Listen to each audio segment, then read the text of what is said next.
Bellefonte Borough Council work session. Welcome. We'll start out with a trivia question from Vice President Barbara Dan. Thank you. I'm enjoying the presidential trivia, so I have another one for you. President John Quincy Adams received a gift from the Marquis de Lafayette. What was it?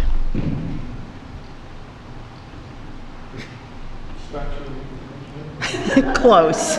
Take some wild guesses. I'll give you a hint. It was a pet. No.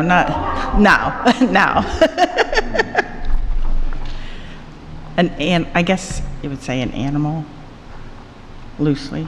I don't want to give it away. Guess something weird that would be in the White House. Okay, there's lots of things, but he gave him an alligator. And the alligator took up residence in the unfinished East Room bathroom.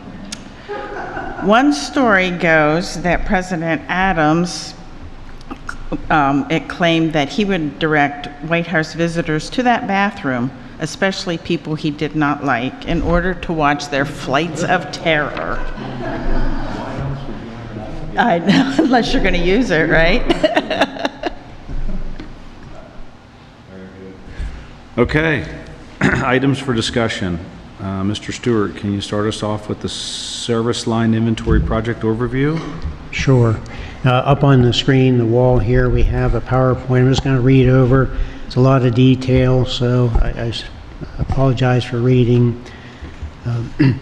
Bellefonte Borough Authority owns and operates the Bellefonte water system. Through a management agreement, Bellefonte Borough provides the staffing and takes care of the day-to-day activities. The authority meets on a regular basis, a monthly basis. For more details, see our website. The Bellefonte water system is directly regulated by DEP and indirectly related by US EPA. Other governmental entities and legislative acts also apply. A water service line or ladder was the small diameter pipe that connects the water main in the street to your home or building. Service lines can be made of copper, galvanized steel, iron, plastic, or lead. The owner of the property owns the water service line from the home to the curb stop or shutoff valve. The Bellefonte Borough Authority owns the rest of the water service line from the curb stop to the water main. Water systems must inventory all service lines and submit the inventory to DEP by October 16 of this year or 2024. Water suppliers must include the classification of each line according to the material in their inventory. The classifications are lead, non-lead, lead status unknown, or galvanized requiring replacement.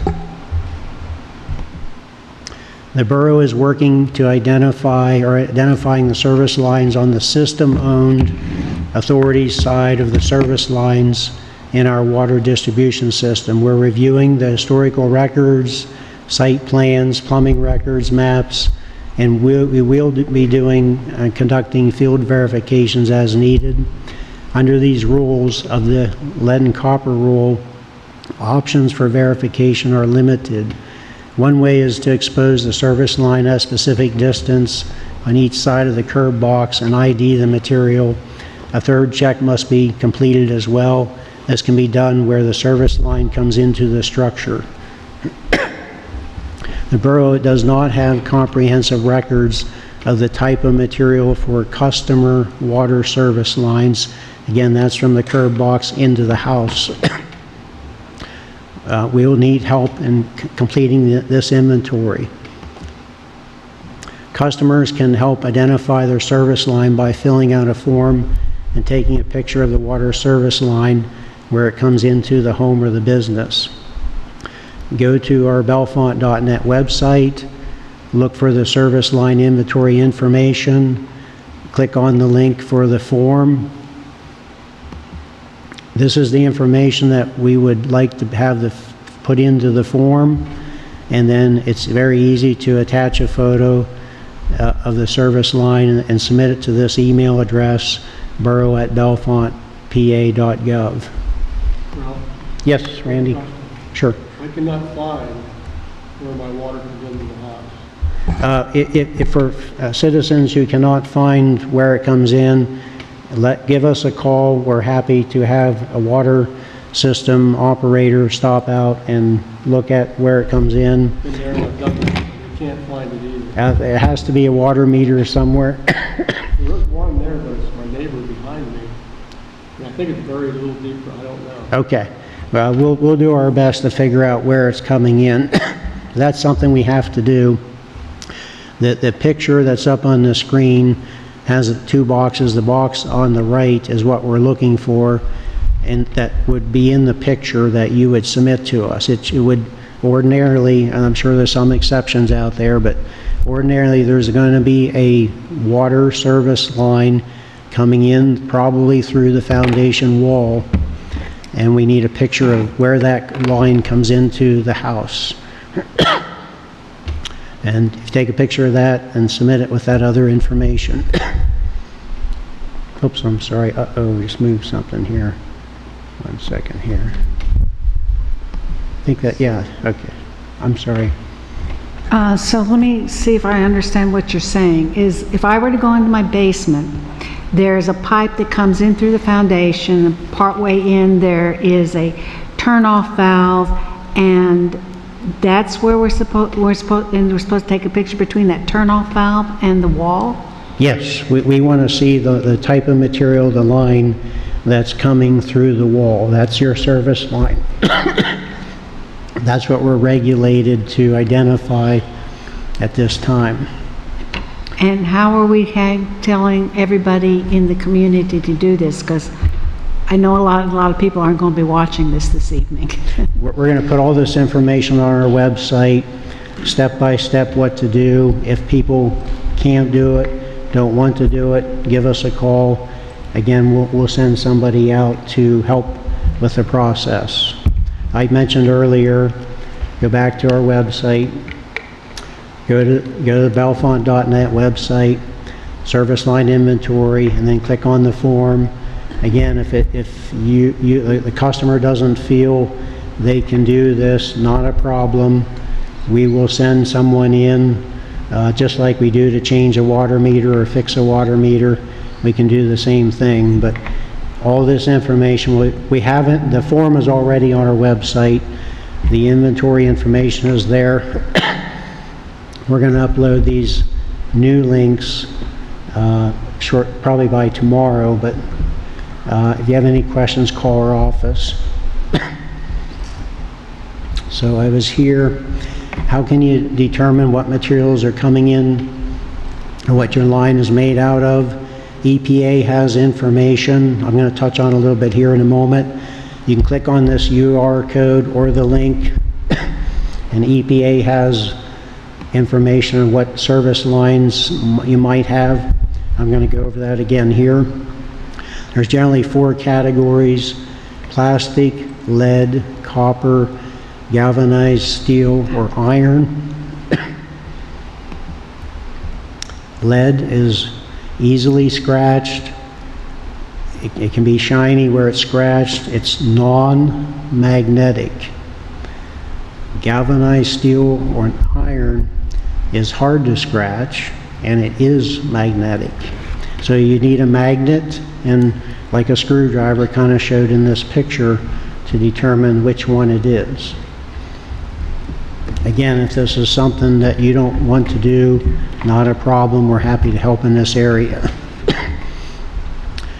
Copper looks like a copper penny, and it's metallic but non-magnetic.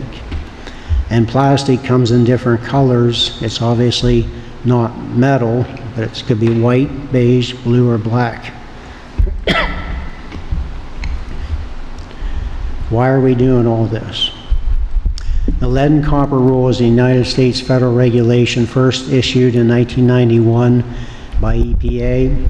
The purpose of the lead and copper rule is to protect public health by minimizing lead and copper levels in drinking water, primarily by making water less corrosive.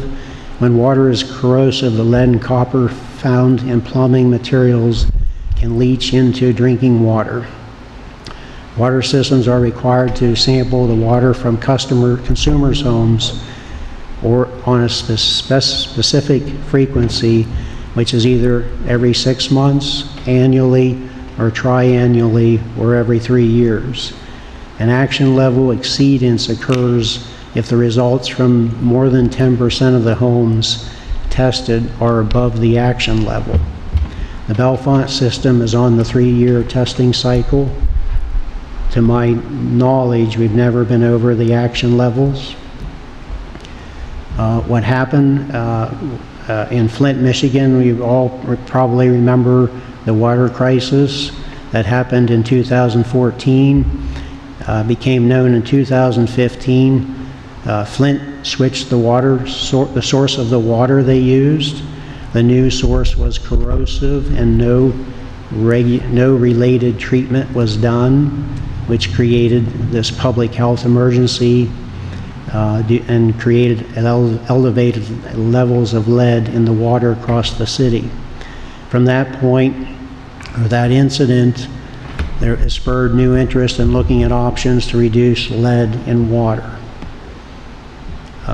There was a lot of letters, a lot of activity, but in January 2021, EPA published and updated a version of the lead and copper rule called the Lead and Copper Rule Revisions. That's where this mandate for the service line inventory came from, and it mentions in the update or the revisions that it's due again October 16th, 2024. In November 2023, EPA announced its intention to have another update of the lead and copper rule called the Lead and Copper Rule Improvements. The LCRI includes proposals to completely replace lead pipes within 10 years, improve the tap sampling process, and identify all service lines with unknown materials. This, to my knowledge, is not finalized. So how does lead get into water? We talked about the corrosiveness of water, talked about, for example, Flint, Michigan. If water is corrosive, it can take lead out of the piping. In-home pipes may have lead. Lead could be in solder, faucets, fixtures, fittings, and also service lines. Yes, sure. Can you tell me what corrosive water is? Yes, Please. I have a few slides on that, if that's okay. All right, sounds good. And then if I don't answer, let me know. What about, here we are, we're going to start talking about Bellefonte water. I'm going to take a drink anyway. That's good Bellefonte water. Water sources typically do not contain the lead, or it's not usually in the source. It's picked up in the transportation or the piping. If water is corrosive and not treated accordingly, because water can be treated appropriately, if that is a problem, it can cause the lead in piping, plumbing, etc. to leach out into the water. If the source is corrosive to the point that action levels are exceeded, then the water system would be mandated to treat the water for corrosiveness. The Bellefonte water system is not under any mandate to treat its water for corrosiveness, and I'm going to get into all of that in just a moment. For all the water testing that we're required to do, and each year we get a new list, and we must comply with the list for testing. I mentioned we're on a 3-year cycle for lead and copper, but any other water test, all results are here at a public accessible website under the DEP website. It's called the Drinking Water Reporting System. Anybody can go research our results and take a look at them there. So we talked about corrosiveness. Usually the main factor in corrosiveness is the pH of the water. The pH scale measures how acidic or corrosive or basic a substance is. It ranges from 0 to 14. A pH of 7 is neutral. A pH less than 7 is acidic. And a pH greater than 7 is basic. Each pH value is 10 times more or less than the next level. You look down the list there, you can see common items, kind of see where they fall in the pH scale. Obviously, we're concerned about acidic water. The more acidic, the lower the number, the more acidic it is, the more corrosive it is. Bellefonte Big Spring water is fairly consistent. It does range a little bit, but it has a pH of 7.6 to 8, or is on the basic side. Again, 7 is neutral, and anything above 7 is basic. So we're at 7.6, almost to 8. So I don't know, Barb, I don't know if that helped. Okay, thanks.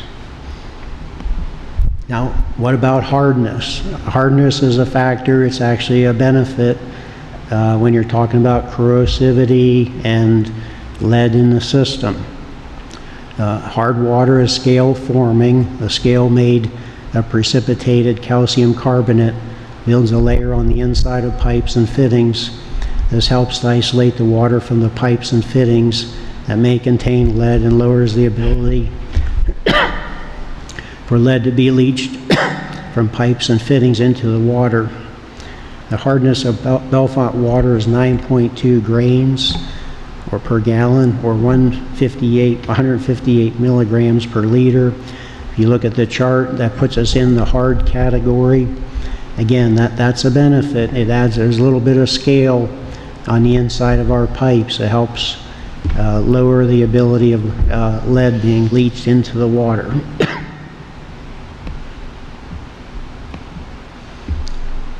If you think you have a lead service line or lead materials in your plumbing, I mentioned where they might be in your plumbing, and want to reduce your exposure, you should do the following. Use only cold, fresh water for drinking, cooking, or preparing baby formula.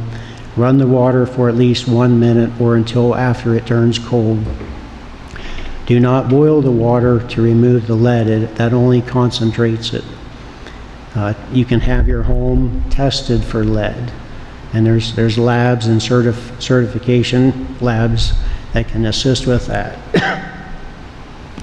I did rush through that, but I'm happy to try to answer any questions. This is our phone number and our borough email address if someone wants to follow up with an email. Just FYI, any house built before 1970 has lead paint.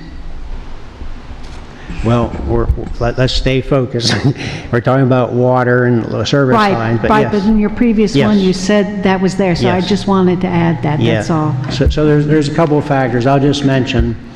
I mentioned early the lead and copper rule came into being in 1991. That was the same year there was a lead ban.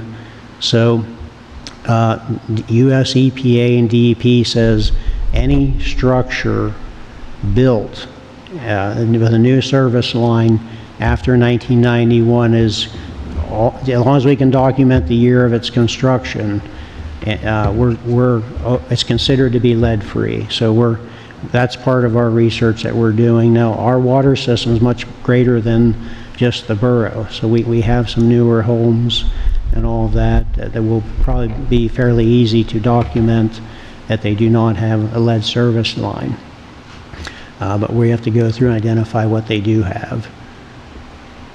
Yes. So this inventory, this includes the main lines throughout town as well as the service lines, or just the service lines? Just the service lines. We're only going on what we're regulated to do.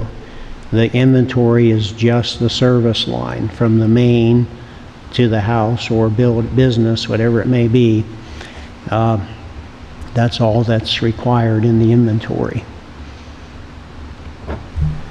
Hi, Rob, I'll give you another question. So like I said, I can't find where my water comes in. How deep is that gonna be? Is that gonna be like 3 feet, 2 feet? The water line is typically below what we call frost level. So 3 feet? Yeah, usually around 3 feet in our area. Because it looks like, if I look at mine where where we put in the gizmo there that tells you how much water is being used a month or whatever. The meter. The meter, yeah, so that, you want to see that picture with the meter and with the pipe coming into the house? Typically, they're close by. They are, Okay. mine is, but mine either is a black pipe or galvanized. Okay, yes, we want to, ideally, if you follow from the meter back to the wall, or where, floor, wall, It's about that much into that's the all. house. If you can take a picture, if, I can get a picture of Yeah, it. because that Yes. meter is connected to the line. yeah, the meters connect, and we try to get the meters close into the house as possible. Now, if you would happen to have a magnet, you can tell the difference. If you're not sure, anybody's not sure, we can go in, see if it's magnetic. If it is, it's steel or iron. If it's not magnetic, then it's lead. So my other question is, if that happens, and I have to replace it, could we just replace a new line and leave what's there in place? No, Not use well, there are options. We'd have to look at, what is the option there, but what's required is eventually, Service line. a new service line to the main. Right now, the only thing that's due is the inventory. Now, I mentioned in this lead and copper improvement rule, over the next 10 years, we will be required to find the lead lines and have them replaced. Yes. And in the earlier ones, you showed 4 different kinds. The ones that have to be replaced are only the lead? Yes. And only the copper? The There was- lead, I know I said lead and copper rule, but for whatever reason, they're only after lead. And I was talking to some members, it really started with Flint, Michigan, who the folks there had elevated leads, poisoning lead in their water. From that incident, that they changed the rules. They're not concerned about copper. They're not concerned about the corrosiveness of the water, which is unusual. They did not change the action levels for lead. They only said you have to have an inventory of the service line from the main to the house, and it has to be due this October. Why they? Starting point. It's a starting It's a point. starting point. They're trying to get a gauge on what they have. So back on that, could you go back? There was one where they had 4 different kinds Yes, of... yep. That might be helpful. I just wanted to add that there are some galvanized lines that may be required, Oh, yeah. You're right. yes, they may have, be requested to be replaced if they had some lead fittings around them, something like that we have historical information on, then they would say that those lines should be replaced too, because they can pick up some lead. Mine looks like the one on the right, which means that may eventually have to be replaced, correct? Only if it's down. I'm sorry. The one on the right's a steel or iron. Now you can tell with a magnet. If it's downstream from lead, then it needs to be replaced. We won't know till we check your service line, or maybe our service line. We'd have to that's a part of the verification. If it's not downstream from lead, you can keep it. I mentioned what's unusual about the inventory is they don't care about, well, here's how they, looking for it, how they distinguish that this is how we fill the inventory. It's either lead, it's not lead, or it's lead status unknown, which will have some unknowns because we don't have a record and we didn't do a verification dig, and many of the water systems will have unknowns. Or it's galvanized requiring replacement. That's because we know it's downstream of lead. So those are the 4 words we can put into the inventory. If it's plastic, that would be a non-lead. If it's But all we have copper, to do is send the picture and you'll figure that out. you will figure it out. Now, if we can't figure it out, we'll call you. If it's copper, you were gonna finish. If it's copper. If it's copper, it's a non-lead, you know, so we just fill in the inventory, submit it. They're looking for lead, so, and they're not, we're not being penalized. They're just looking for the inventory. Now, eventually, they're gonna want us to get it out of the system. But, you know, they'll give us, if you do 10% a year is what they're thinking, over 10 years, you'll have all lead service lines taken out. It doesn't, they don't, unfortunately, they're not really saying much about inside your house or the corrosiveness of the water yet. They didn't change the action levels. All they're worried about is this inventory. I have two questions. Sure. I think I remember at one point, maybe it was last meeting, it was mentioned that there would be a note on the water bill. Is that correct? To remind people to go to the website to do this? I think did we start that? I know we put on the meter, the consumer confidence report. We can do it. It is on our website. We're going to put more information out. I think we have to have space right now. It's limited space.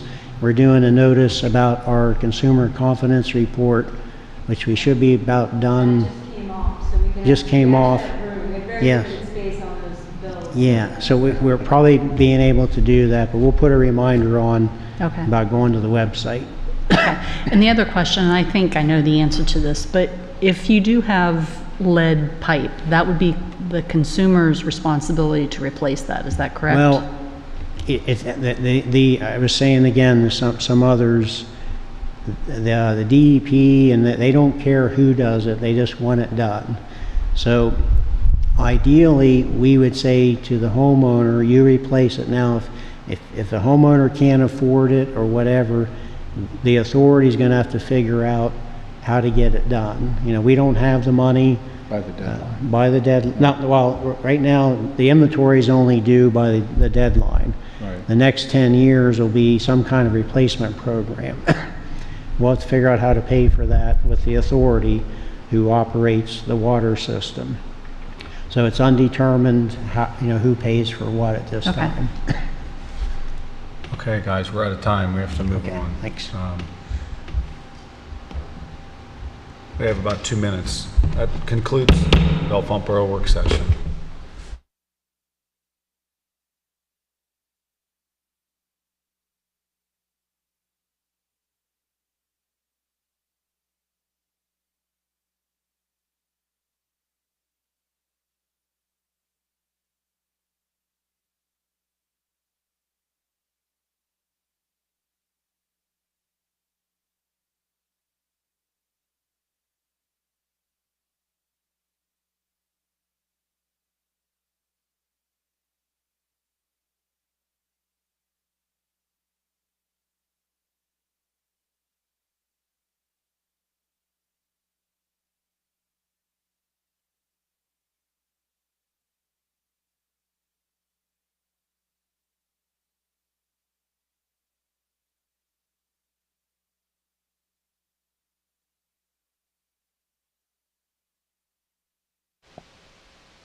The Bellefonte Borough business meeting for Monday, June 17th.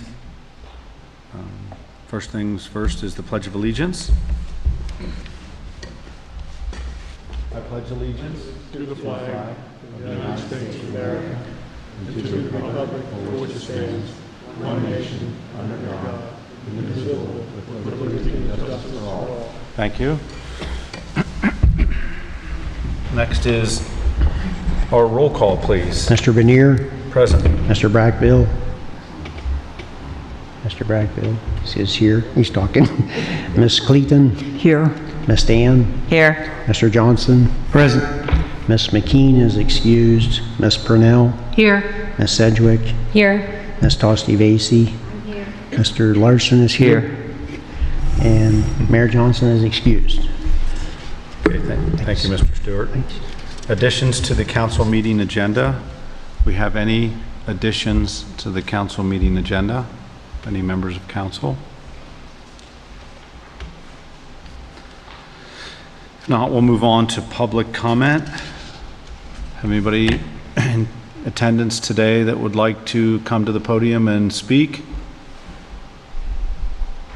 Anybody from Borough Council have any comments? If not, we'll move on to communications written. First one is from the Center County Recycling and Refuse Authority Curbside Recycling Report and Newsletter. It's all provided to you. Anything on that, Mr. Stewart, other than what they provided? Okay. Nope. Second is the Bellefonte EMS 6th Annual Joint Meeting Invitation for 7 p.m. on Tuesday, July 30th. The meeting will be held at the Bellefonte EMS 369 Phoenix Avenue in Bellefonte. If you're interested in attending, please RSVP Scott Rote at ssrhoat@bems.net by July 26th. Next is, that's it for communications, I believe. Is that right, Mr. Stewart? Do you have anything else? That's correct. Okay. Next is the consent agenda. Excuse me. All items listed on the consent agenda are considered routine and will be acted upon by one single motion. There will be no separate discussion of these items unless members of the council request specific items to be removed for separate action. Do I have that? Motion to accept the consent agenda. I have a motion to accept. Second, Brackville. A second by Brackville. Discussion. If not, Mr. Bernier, yes. Mr. Brackville, Yes. Miss Cleaton, Yes. Miss Dan, Yes. Mr. Johnson, Yes. Miss Purnell, Yes. Miss Sedgwick, Yes. Miss Tosti Vasey. Yes. Thank you. Next is reports. The mayor usually goes first. He's not here. The police report was submitted. Chief is not here. Parking, the other reports were submitted. I guess we have a HARB report that we need to have a motion and a second for to approve. It was in your packet. One is at 425 North Spring Street for a deck replacement. The other one was at 127 West Bishop Street, the Waffle Shop. I'll make a motion to approve both those projects. I'll second it. Dan? Thank you. Any discussion or questions about those? Mr. Bernier, Yes. Mr. Brackville, Yes. Miss Cleaton, Yes. Miss Dan, Yes. Mr. Johnson, Yes. Miss Purnell, Yes. Miss Sedgwick, Yes. Miss Tosti Vasey. Yes. Like to note that the next HARB meeting, for those interested in attending, will be scheduled, is scheduled for Tuesday, June 25th at 8:30 a.m. The last report there on your agenda was from Code Enforcement, which was submitted. And then, of course, the Borough Manager's report. Any questions on any of that or any comments? If not, we'll move on to liaison reports, which are all there for you to see. We're all submitted in your packet. I'd like to address two items. If I Go ahead, could. Mr. Brackville. Under Center Region Code of Governments, the COGS, that meeting was canceled for this month, so that did not happen. And the other thing I noticed was that since we were unable to get the Boroughs Association back together to where it should be, then we need to, I think we take away at least the Board of Directors when we're going to these conferences. So we need to make a motion of that? Yeah, what is it you want to do away with the Board of Directors? Board of Directors, yeah. Otherwise, PA State Association of Boroughs is fine. I can just administratively take care of that. Yeah. Okay. Sound good? All right. Next, current and old business. First item is an update on the stage at Talleyrand from the committee. It was all presented in your packet. Any questions or discussions or questions on that? I think I said questions twice. Bellefonte Waterfront DEP report. Everybody got a copy of that. Third thing was the 2024 CDBG project selection. So we're going to ask for a motion and a second to approve the suspension bridge for the 2024 CDBG project. A motion and a second to, well, let's do them one at a time. Is there just one? There's two. All right, so the first one is a motion and a second to approve the suspension bridge. Yep. I'll make that motion. Thank you, Barbara.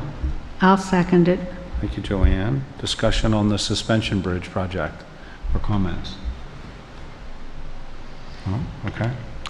Mr. Bernier? Yes. Mr. Brackbill? Yes. Ms. Cleaton? Yes. Ms. Dan? Yes. Mr. Johnson? Yes. Ms. Purnell? Yes. Ms. Sedgwick? Yes.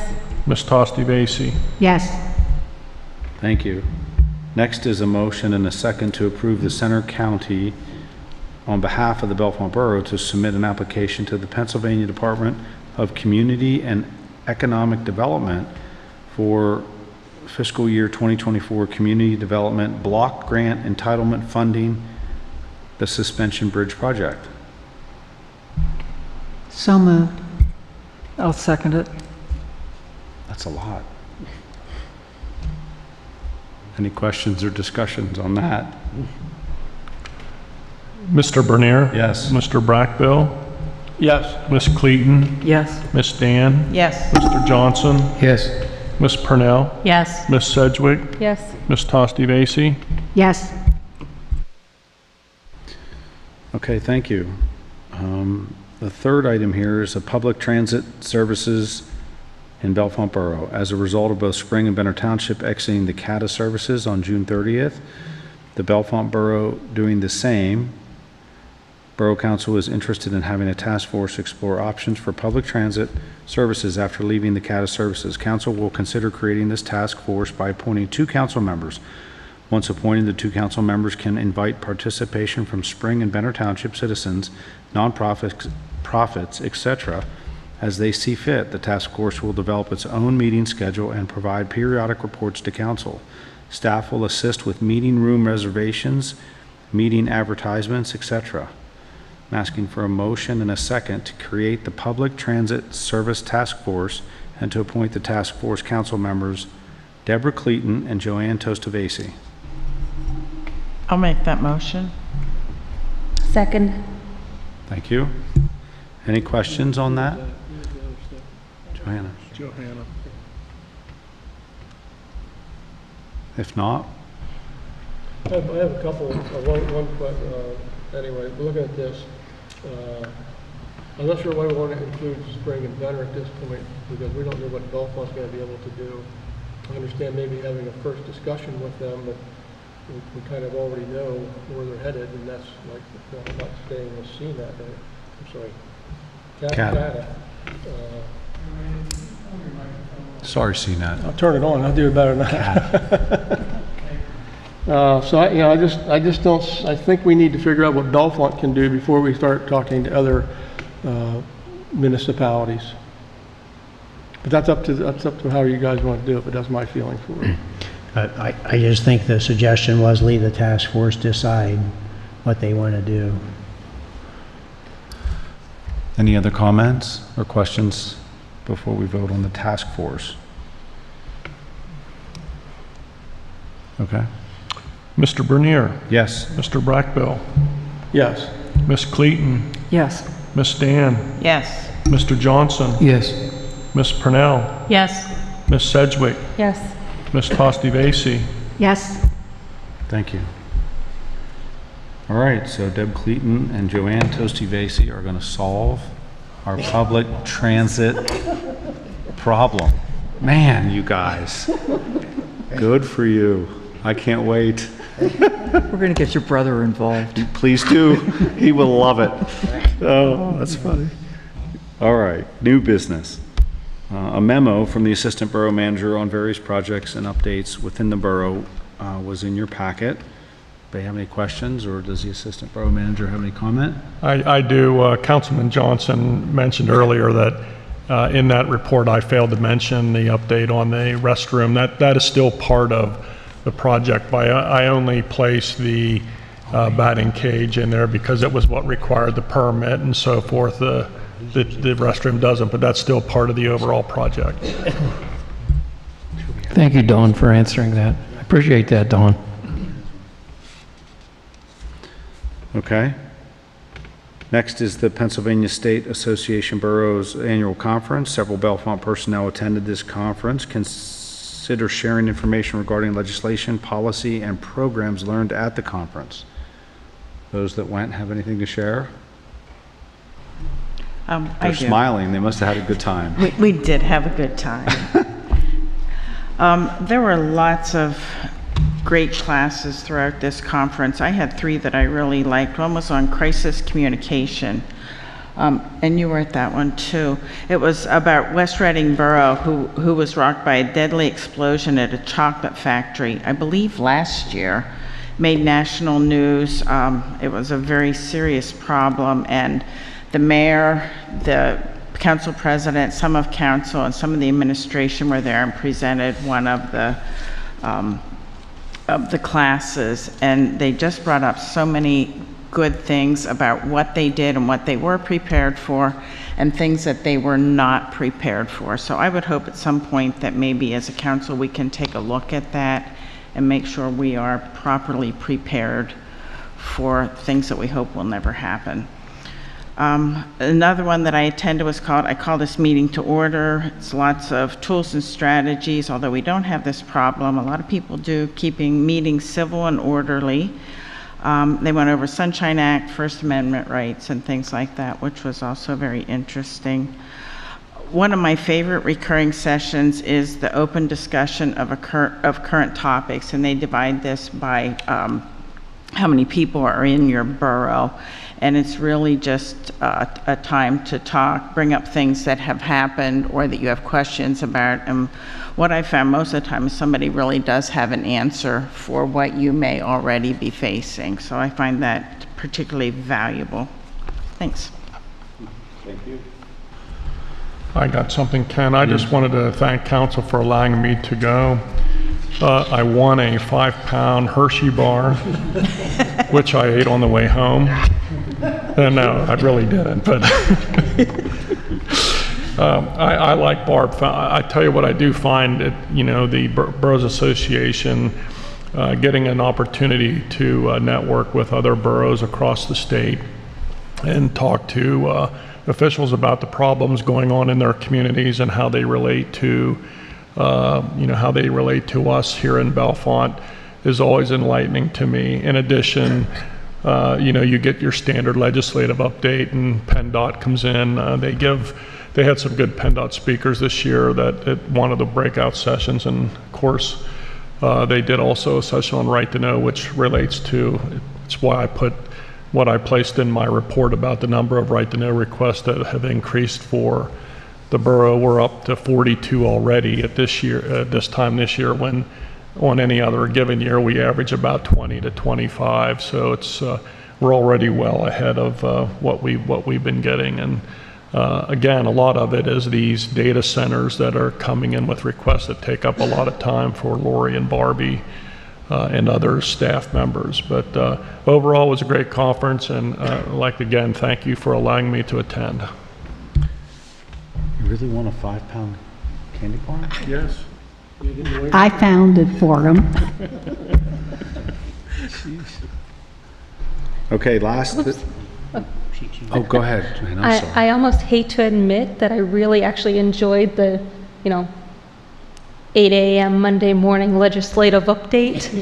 I hate to admit that, but it was actually really good to see what the legislators are working on their end, trying to move through all the red tape to help the boroughs. There's a lot, kind of going on behind the scenes that we may not know about, and the community doesn't know about, that they're working on.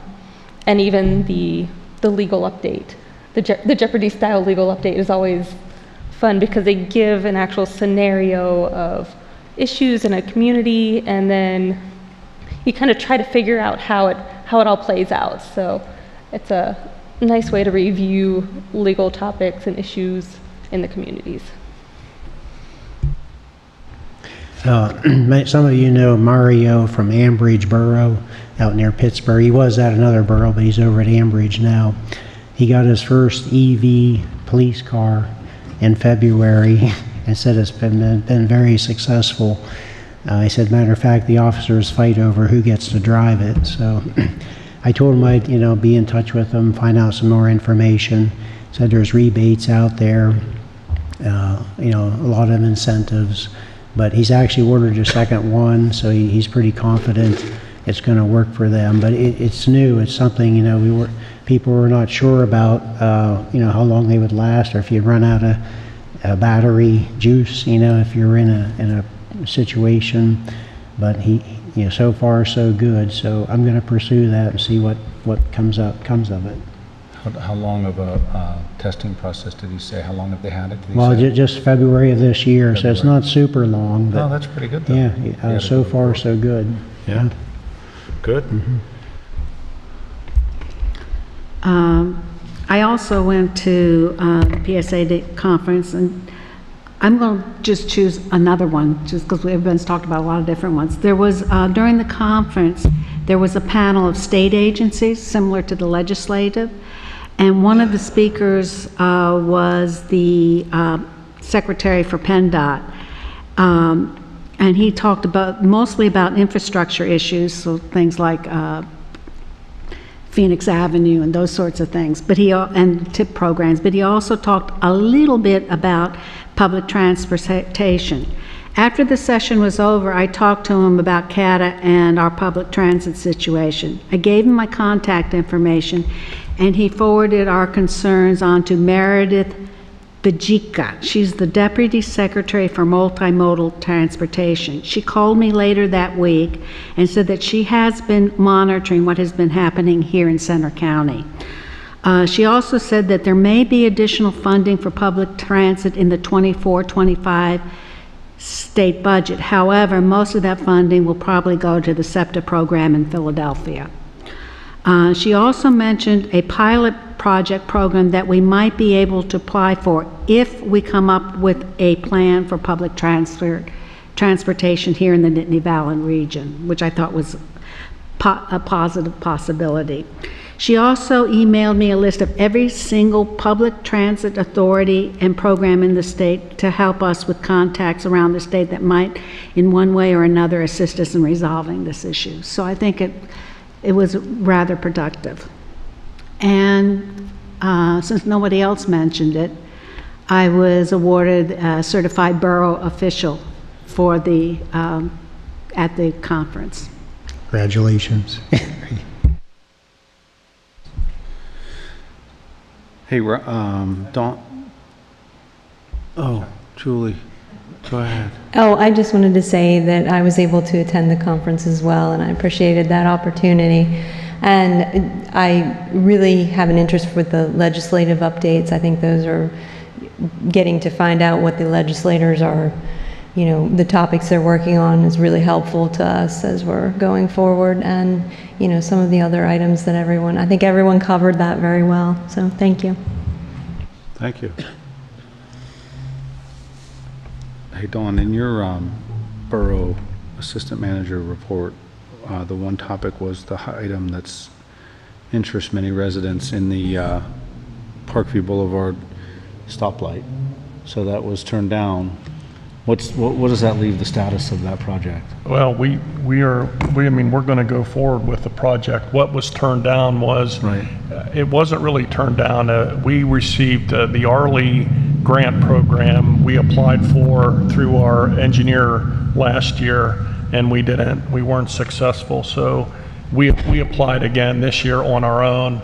And the way they handle that is through a pre-application process.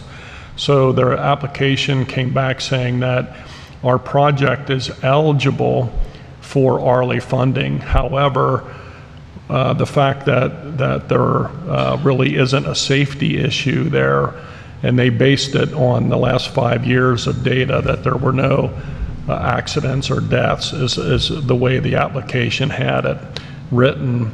It's due to that I don't think that it would be worthwhile submitting. They're pretty much telling us right in the pre-application that we aren't going to get RLE funding for that project, but that's not going to Stop the project from moving forward, because as we go back, when we received the information from PennDOT, we have 2 years to get it installed, so we're still going to go forward. I don't know if Ralph has any additional information.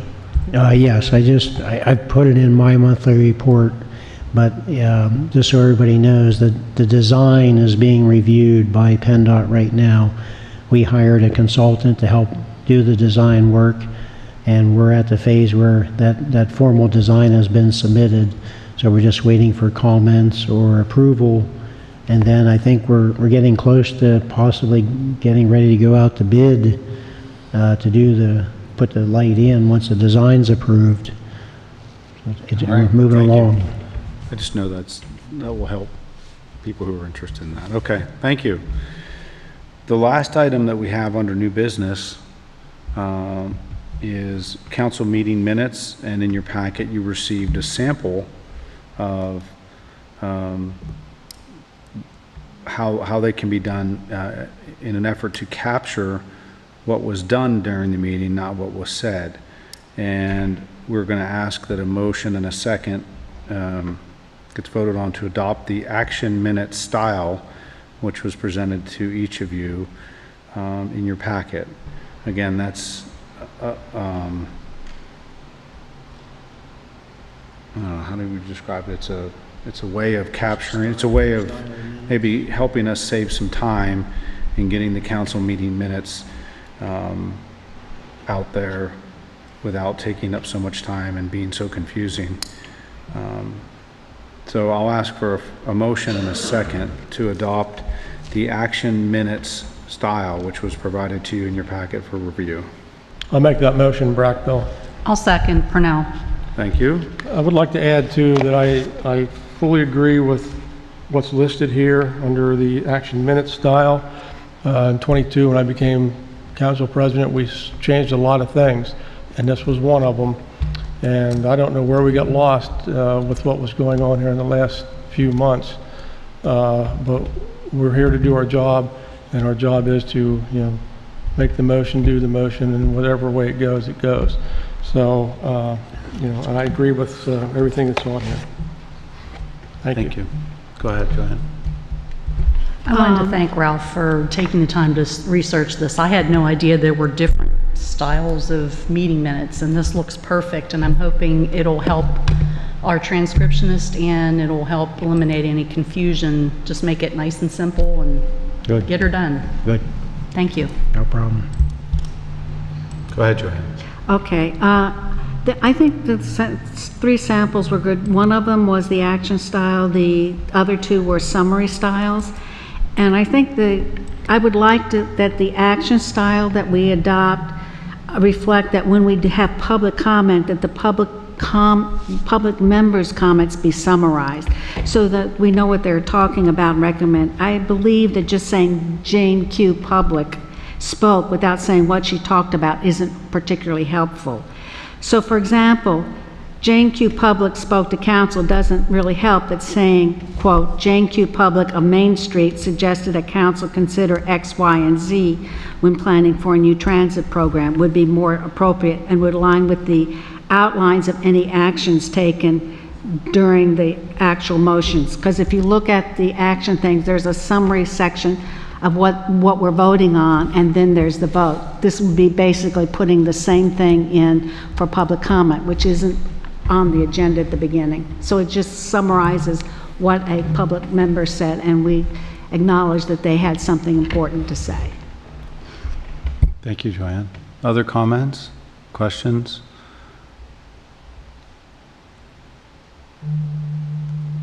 Okay. Go ahead for a vote. Mr. Bernier? Yes.